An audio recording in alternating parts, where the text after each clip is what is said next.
Raayyaan ittisa biyyaa riifoormii taasiseen caaseffama humna qilleensaa kumaandoo fi humna addaa fara shororkeessaa qabaachuun humna namaa fi hidhannoo yeroo barbaadu guuttatee yeroo fi haala kamuu keessatti dirqamatti kenname sadarkaa olaanaan bahuu irratti argama. Guyyaan hundeeffama duultota addaa raayyaa ittisa biyyaa waggaa 65ffaan sirnoota garaagaraan magaalaa Hawaasaatti kabajameera. Sagantaa kanarratti ministeera muummee fi ajajaa olaanaan raayyaa ittisa biyyaa Dr. Abiy Ahmed dabalatee qondaaltonni mootummaa fi raayyaa ittisa biyyaa argamaniiru. Of the Federal Democratic Republic of Ethiopia, His Excellency Dr. Abiy Ahmed. Saganticha irratti argamuun haasaa kan taasisan Itamaajoor Shumiin waliigalaa raayyaa ittisa biyyaa Fiild Maarshaal Biraanuu Juullaa jijjiirama akka biyyaatti argame hordofuun humna raayyaa ittisa biyyaa ga'umsa olaanaa fi qindoomina gaarii qabu ijaaruun danda'ameera jedhan.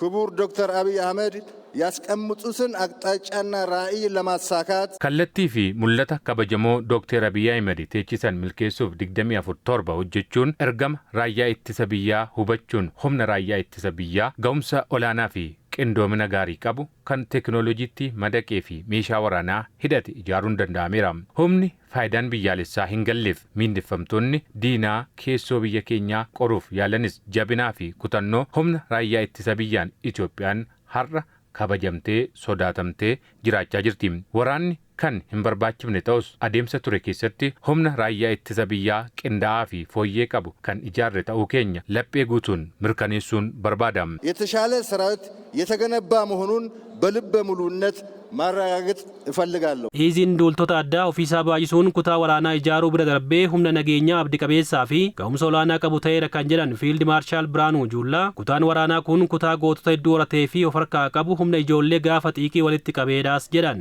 የልዩ ዘመቻዎች እዝ ራሱን በማባዛት ኢዚን duultota addaa ofiisaa baay'isuun kutaa waraanaa ijaaruu bira darbee humna nageenyaa abdi qabeessaa fi ga'umsa olaanaa qabu ta'eera. Kutaan waraanaa kun humna Riippaabilikaan Gaardiis kan horateera. Humni kun qormaataa fi bobbii dirqamaa dabarsine keessatti aarsaa hedduu kaffaluun injifannoo boonsaa humna galmeessisaa turee fi ammas galmeessisaa jiru.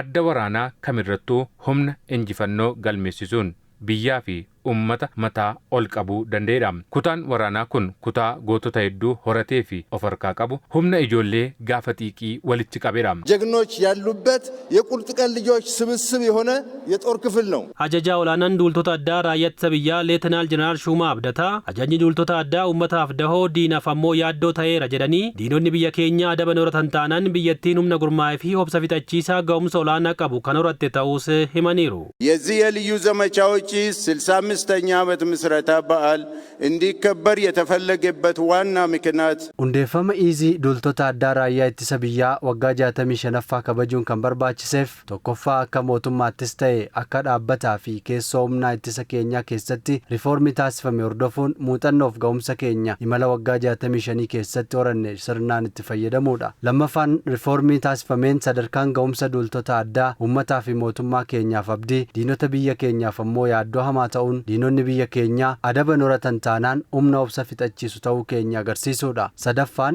gootummaan raayyaa ittisa biyyaa kaleessas tureera har'as itti fufeera. Tooftaa kaleessaa irraa barachaa imala gootummaa keenya itti fufsiisuun akkamiin akka danda'amu ifatti ibsuuf kan yaadameedha. ከዚህ መድረክ ልምድ ለመቅሰም ያለመ በዓል ነው። Duultonni addaa raayyaa ittisa biyyaa kaleessaan olitti kan gurmaa'ee fi keessoon isaas tokkummaa cimaa kan qabu beekumsa loltummaa yeroon gaafatuun meeshaa ammayyaawaa hidhatee birmadummaa biyyaa haala kamuu keessatti kabachiisuuf sadarkaa olaanaa irratti kan argamu ta'us Leetinaal Jeneraal Shumaa Abdataa dubbataniiru.